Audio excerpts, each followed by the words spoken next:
Bom dia pessoal. Estamos aqui para mais um Amanhecer com Cristo, Domingo da Família. Bom dia.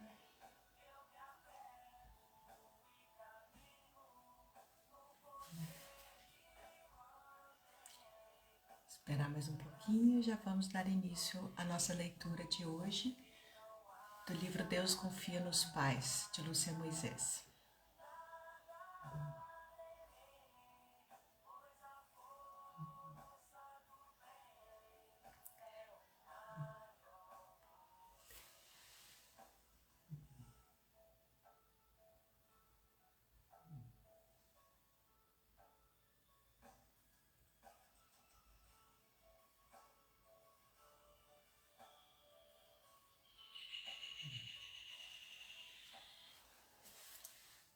Estão me ouvindo bem? Tá tudo certinho? Então é um prazer enorme estar aqui hoje novamente com vocês nesse programa Amanhecer com Cristo, no Domingo da Família, para estudarmos juntos o livro Deus Confia nos Pais, de Lúcia Moisés. Eu sou Ana Paula, falo daqui de São José dos Pinhais, no Paraná. E vamos então, meus queridos, ao estudo de hoje. Vamos todos juntos, fiquem à vontade para mandar a sua contribuição, o seu comentário aqui pelo chat, para a gente enriquecer ainda mais esse trabalho. Tá?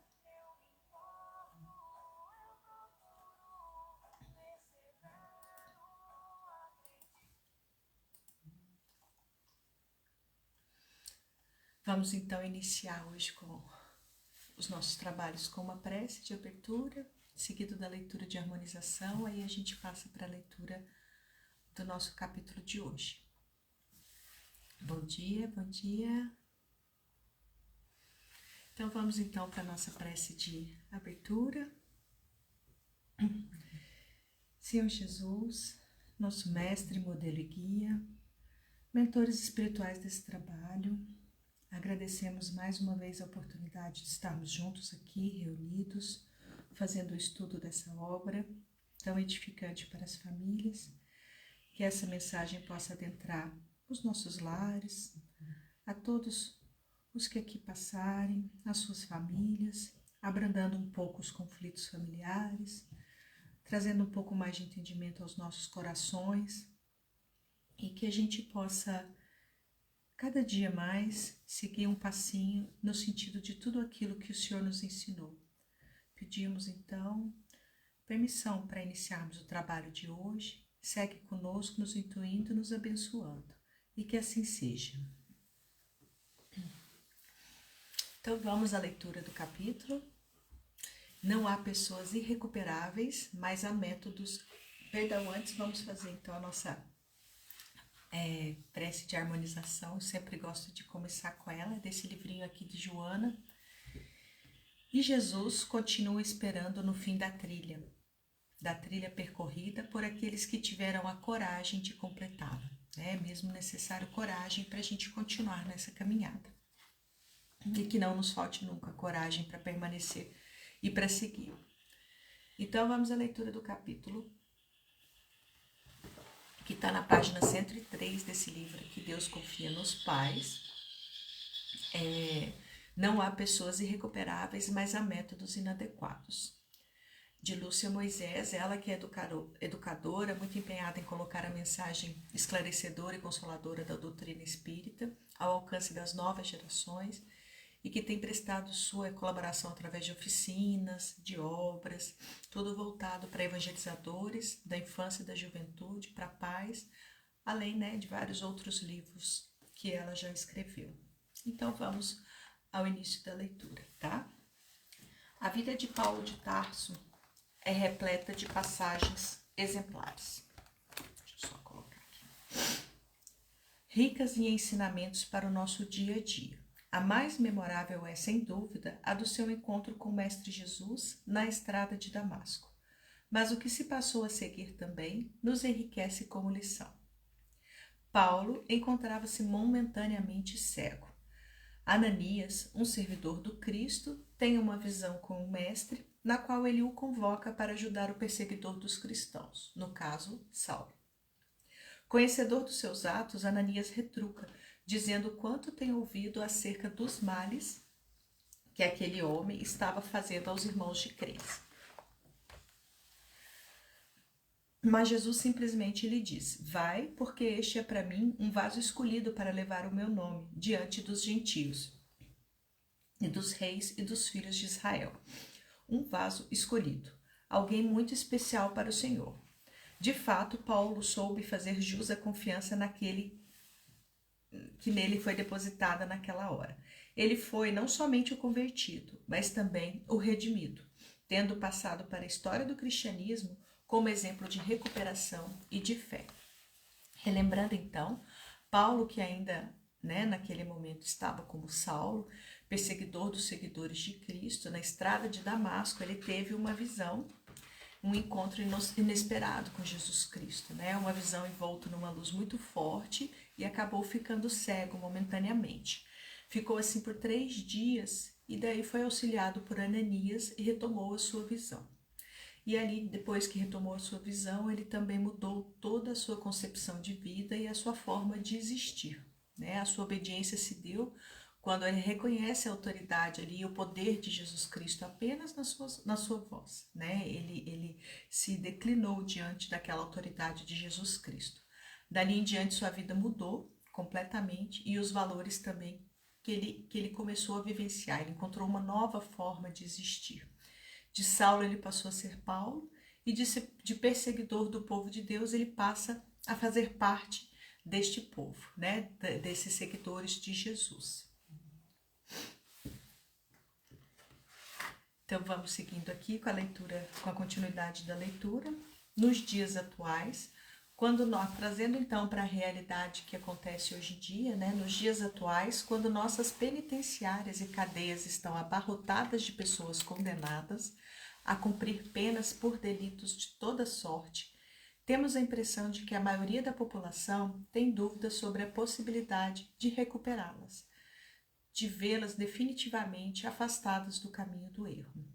A verdade é que programas eficazes de ressocialização e reintegração de presos são escassos entre nós. A gente tem lá as penitenciárias, mas programas efetivos de ressocialização, de reabilitação, a gente não tem. A gente tem aqueles programas lá de contenção, de prender e de deixar lá. Muitas coisas são tentadas, muitos voluntários atuam, mas efetivamente o programa não funciona, A verdade é que programas eficazes de ressocialização e reintegração de presos são escassos entre nós. Abandonados à própria sorte, convivendo com outros criminosos, gozando de muita ociosidade, desqualificados profissionalmente, é de se esperar que essas pessoas, ao se verem livres, continuem no crime, reforçando as estatísticas que confirmam serem os mesmos irrecuperáveis. E muitas vezes também, muitos deles já vêm de seios familiares, de berços muito desestruturados,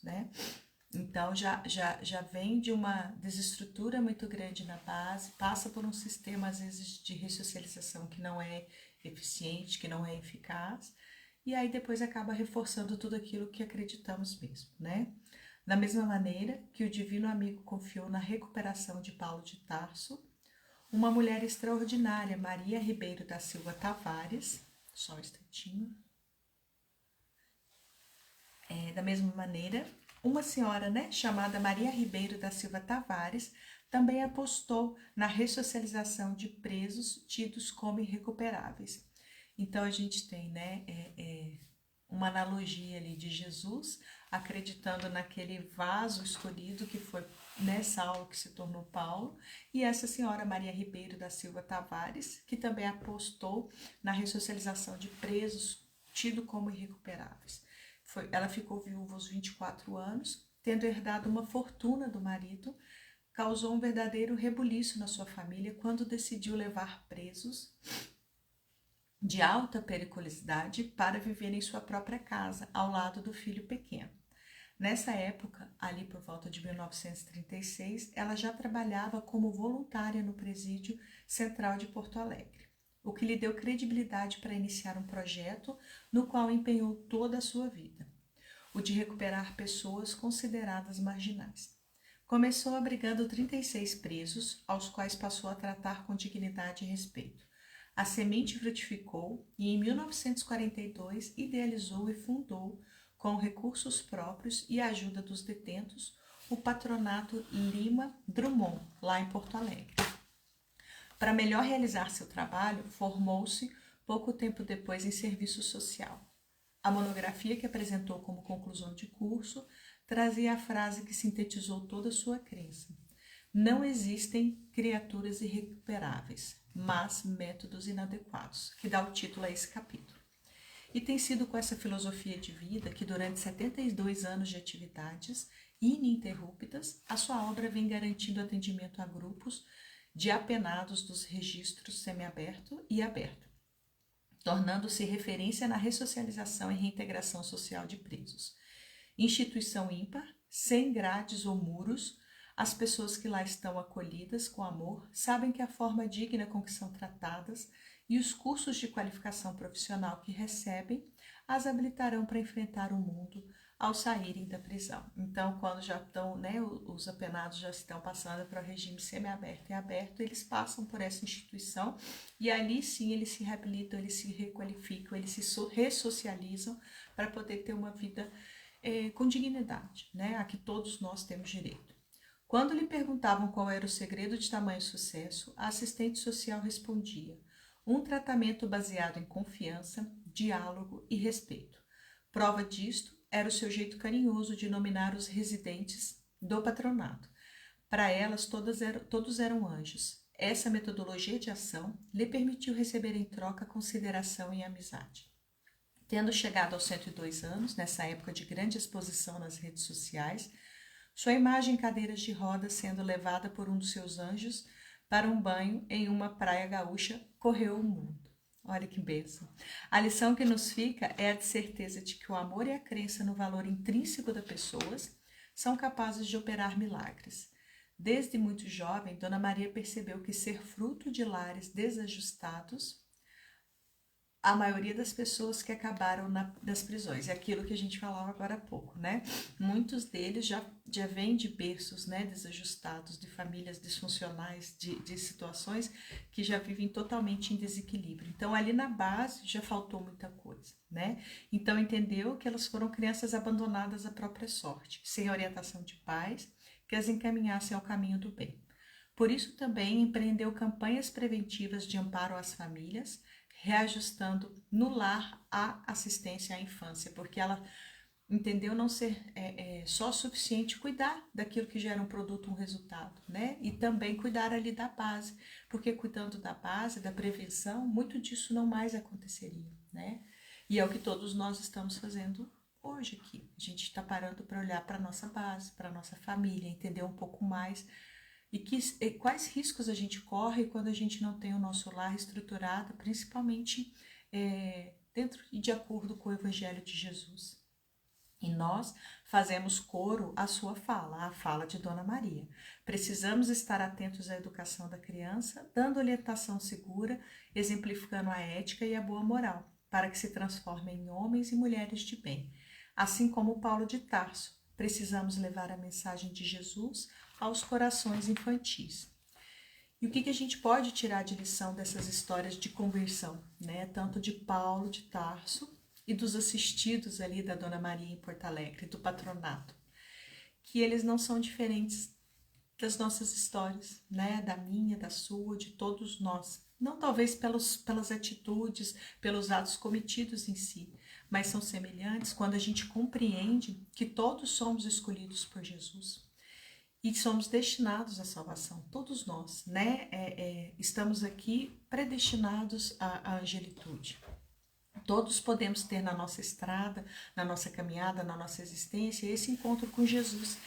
E ele vai estar lá esperando, que cada um de nós possa mudar de vida, possa ajustar os hábitos, possa acertar o curso, fazer uma nova trajetória.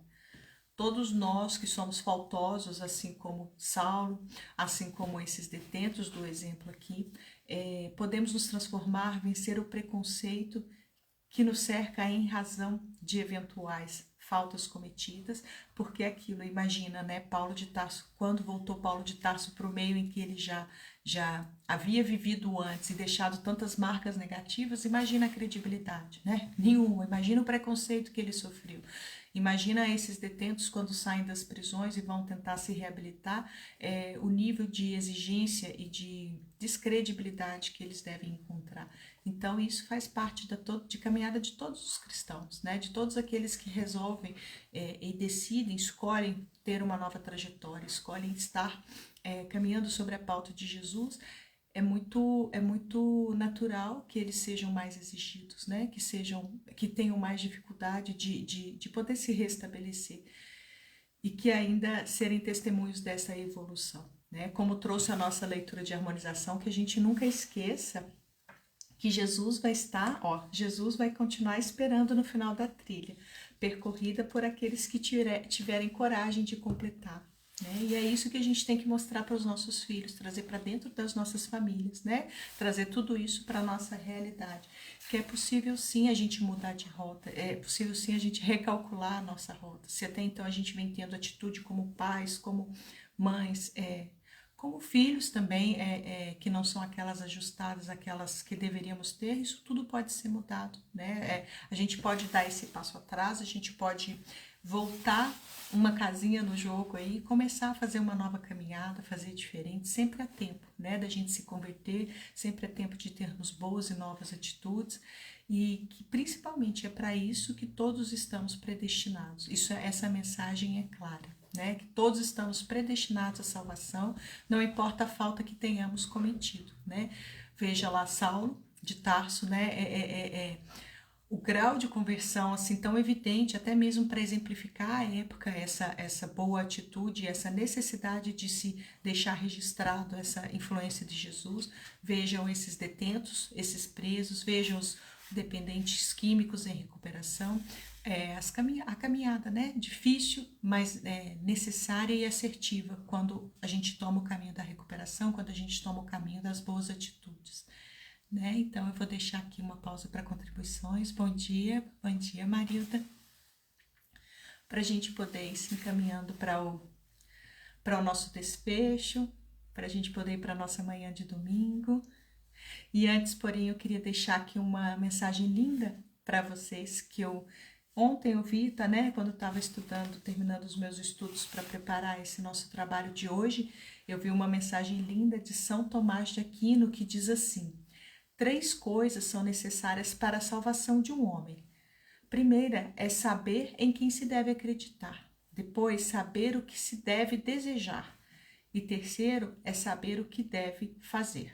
Então, façamos, né? Então, vamos recalcular as nossas rotas sempre a tempo e trazer e mostrar isso para os nossos filhos também. Que nada é estático, nada é para sempre, que todas as atitudes podem ser corrigidas e que sempre há tempo da gente tomar o caminho do bem, o caminho assertivo e fazer uma nova obra, né? Sim, Marilda, é muito pertinente mesmo e a gente faz urgente, eu acho, a gente trazer essas considerações para dentro dos nossos lares, né? Porque muitas vezes até nós como pais agimos de uma certa forma, de uma determinada forma por anos, até por desconhecimento, né? Por a gente não ter aprendido diferente com os nossos pais que fizeram o melhor que puderam ou por a gente desconhecer e aí de repente a gente entende que há formas novas de viver, que né, veja como você disse agora na atualidade, né, os novos formatos de trabalho, de vida, de família que a gente teve que de repente dar conta de fazer e tá tudo certo, né, e de repente sempre há tempo da gente mudar a atitude. Se eu fazia demais, eu posso aprender a fazer de menos. Se eu protegia demais, eu posso aprender a dar mais autonomia. Se esse filho vinha por um caminho que não é muito legal, a gente pode sentar, reconsiderar, conversar e exigir, mostrar uma nova possibilidade de viver. Então, a gente não precisa ficar refém de nenhum ato nosso, né? E sabendo que a caminhada talvez seja difícil, mas é possível e que a gente sabe que Jesus Cristo vai estar lá nos esperando, sempre de braços abertos, né? É essa mensagem que eu gostaria de deixar.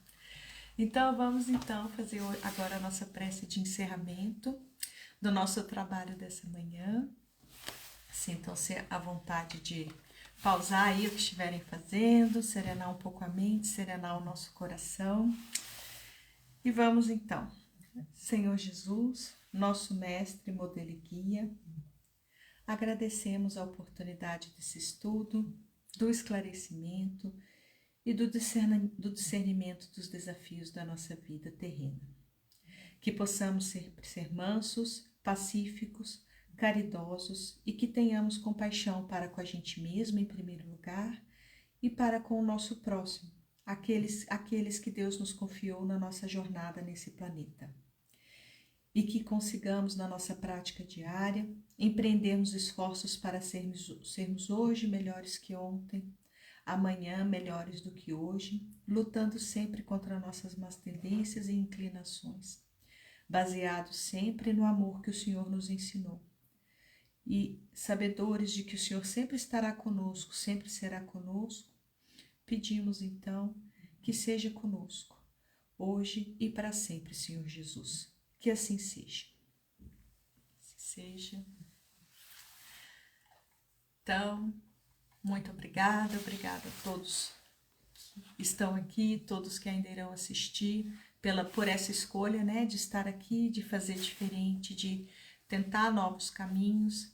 Eu desejo um feliz e abençoado domingo para cada um de vocês, uma boa semana, um bom novo mês e que a gente possa sempre parar um pouquinho para pensar, para estudar, para refletir, para que a gente ganhe um repertório de novas atitudes. Muito obrigada, fiquem com Deus e até mais.